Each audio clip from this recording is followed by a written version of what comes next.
बिस्मिल्लाहिर्रहमानिर्रहीम।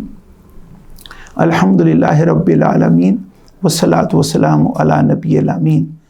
क़ाल अल्लाहु तबारक व तआला फ़ी कलामिहिल मजीद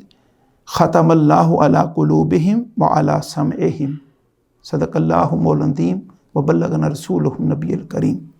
बरादरान इस्लाम, ख़वातीन व हज़रात, मेरे और आपके प्यारे आका हज़रत मोहम्मद मुस्तफ़ा सल्लल्लाहु अलैहि वसल्लम के प्यारे ग़ुलामों, अल्लाह रब्बुल इज़्ज़त का लाख लाख शुक्र है कि उसने हमें अपने कलाम मुक़द्दस को समझने और समझाने की तौफ़ीक़ अता फ़रमाई और खैर जमात में दाखिल होने का करम हमें अता फ़रमाया। अभी सूरह बक़रा की आया बरका नंबर 7 पे हम गुफ्तगू करेंगे। सबसे पहले अल्फाज के मानी। ख़तमा मुहर लगा दी, अल्लाह ताला ने, अला पर, कुलूबी क़ल्ब की जमा है कुलूब, दिल, हिम उनके, वा और, अला पर, समई क़ुव्वत समात या कान, हिम उनके, वा और, अला पर, अबसौरी बसर उनकी जमा अबसार, आँखें, हिम उनकी गिशावतुन पर्दा है, वा और, लहुम उनके लिए, अज़ाबुन अज़ाब है, अज़ीमुन बहुत बड़ा, बहुत सख्त। ये सूरह बक़रा की आया बरका नंबर 7 है। इसमें अल्लाह रब्बुल इज़्ज़त ने कुफ़ार की हालत को बयान फरमाया। जैसे पिछले दर्स में और पिछले लेसन में हमने कुफ़ार का ज़िक्र शुरू किया आया बरका नंबर 6 में। 5 तक मुत्तकीन का ज़िक्र था और आगे कुफ़ार का ज़िक्र शुरू हुआ और कुफ़ार की पहली आया बरका में जो हालत बयान हुई यानी 6 नंबर में, और उसी का तसलसल आगे है कि इन कुफ़ार की हालत क्या है। आया बरका नंबर 7 में फरमाया कि इन कुफ़ार की हट दर्मी और ज़िद और हक़ की मुखालफत, अल्लाह रब्बुल इज़्ज़त और रसूल सल्लल्लाहु अलैहि वसल्लम की मुखालफत की वजह से अब हद ये हो गई है और हाल इनका ये हो गया है कि अल्लाह ताला ने इनके दिलों पर मुहर लगा दी। ख़तमल्लाहु अला क़ुलूबिहिम, अल्लाह ताला ने उनके दिलों पर, उन कुफ़ार के दिलों पर मुहर लगा दी, व अला समइहिम और उनके कानों पर मुहर लगा दी, उनकी क़ुव्वत समात पर मुहर लगा दी, व अला अबसारिहिम गिशावा और उनकी आँखों पर पर्दा डाल दिया है और उनके लिए बड़ा सख्त अज़ाब है, वलहुम अज़ाबुन अज़ीम। तो इससे जो बात पैगाम देना मकसूद है और जो इसमें हमारे लिए यही समझ है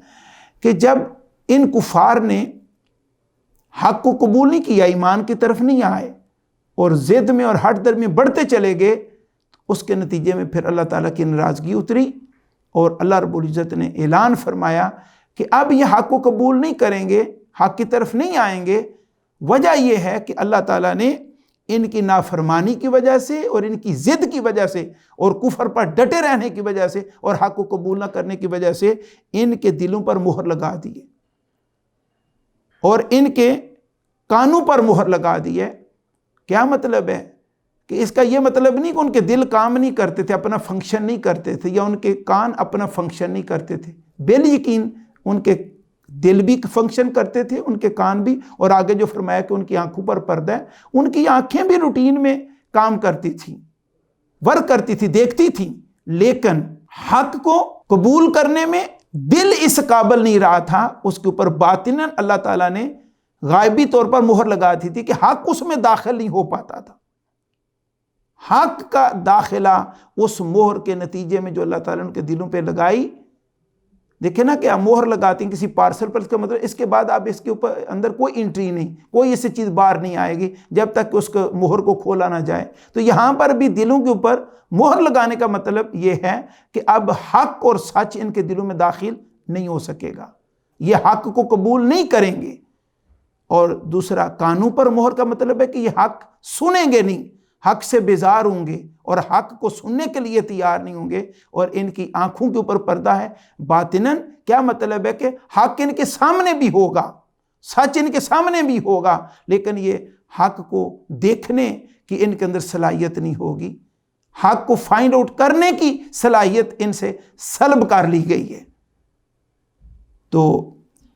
जब ये हाल हो जाए کہ دل سچ اور حق کو قبول نہ کرے، ایمان کو قبول نہ کرے، خیر کو قبول نہ کرے، کان خیر کو سننے کے لیے تیار نہ ہوں، بیزار ہوں، اور آنکھیں جہاں حق نظر آئے پھر جائیں کسی خرابی کی طرف اور کفر اور باطل اور ظلم کی طرف جائیں،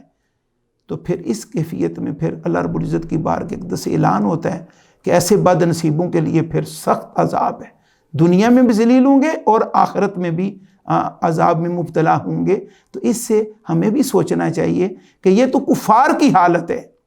کہ حق اور سچ اور اللہ رب العزت اور رسول صلی اللہ علیہ وسلم کے پیغام کے بارے سے کہیں ہماری یہ حالت تو نہیں ہو گئی کہ ہمیں جب حق بات کی جاتی ہے، خیر کی بات کی جاتی ہے تو ہمارا دل اس کو ناپسند کرتا، کان ہمارے بیزار ہیں خیر کی بات کو سننے کے لیے،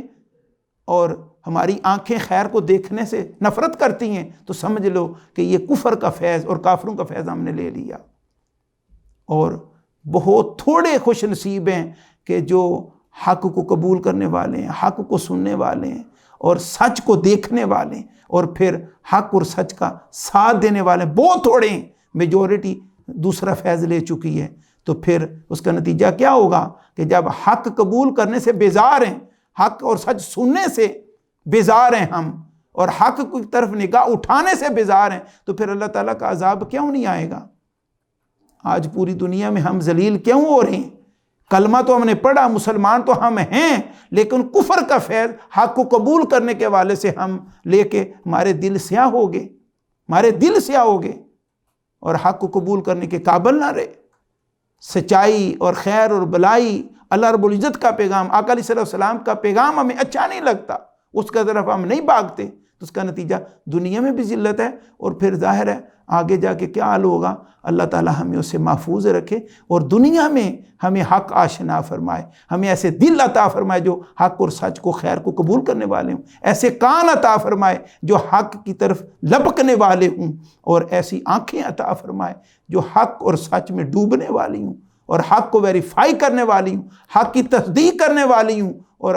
اس طرح ہمارا حال بنا دے اللہ تعالیٰ کہ ہم اس کی بارگاہ میں مقبول ہوں، حضور علیہ السلام کی بارگاہ قدس میں مقبول اور محبوب ہوں، اور پھر دنیا میں بھی ہم عذاب سے بچ دیں اور ذلت اور رسوائی سے بچ دیں، اور آخرت بھی ہماری بہتر ہو۔ اللہ رب العزت ہمیں حق بات سمجھ اس پر عمل کرنے کی توفیق عطا فرمائے۔ وما علینا الا البلاغ المبین۔